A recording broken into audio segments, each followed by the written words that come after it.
9h-10h, c'est arrivé cette semaine. Avec Patrick Cohen sur Europe 1. Bonjour Renaud Van Rummec. Bonjour Patrick Cohen. Alors c'est fini, vous avez refermé tous vos dossiers, tiré un trait sur votre vie de juge. Oui.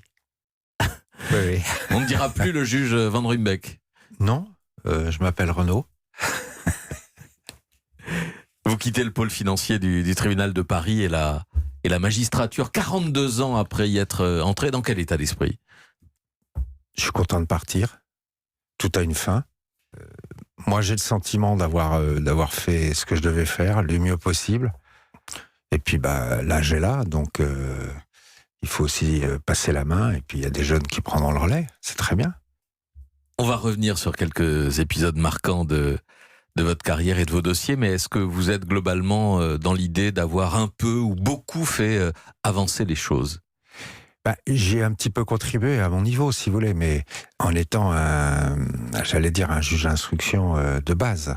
J'ai rencontré un certain nombre de difficultés, d'épreuves, etc., liées au fait que j'ai instruit des dossiers, notamment politico-financiers, et que lorsque je suis rentré dans la magistrature, en 77, c'était pas dans les mœurs de la maison, c'est le moins qu'on puisse dire.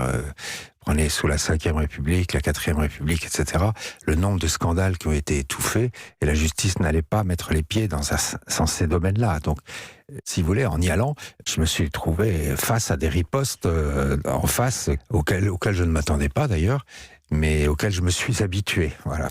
Donc l'argent sale est davantage traqué aujourd'hui qu'au moment où vous avez enfilé la robe. Les corrompus ont davantage raison de vous craindre, enfin de craindre les policiers et les magistrats spécialisés. Oui, parce que la justice fait son travail dans ce domaine-là, comme elle le fait pour tout le monde. C'est le principe fondamental de l'égalité devant la loi qui est important. Et ce qui est triste, c'est si les gens ont encore le sentiment aujourd'hui qu'il y a des privilégiés, qu'il y a des gens qui s'en sortent mieux que les autres. Je peux vous dire qu'au niveau de la justice a énormément progressé à ce niveau-là. Et d'ailleurs avec le soutien, j'allais dire de l'opinion publique, mais du citoyen, parce que ce sont des actes citoyens. Est-ce que le parquet est plus libre ou plus indépendant aujourd'hui qu'il y a 40 ans du temps de l'affaire Boudin? Oui, c'est manifeste. Ceci dit, la réforme du statut du parquet n'a pas été faite. C'est-à-dire qu'ils sont toujours statutairement dépendants du pouvoir politique. Le lien n'a pas été coupé complètement entre le pouvoir politique et la magistrature, notamment à travers les parquets.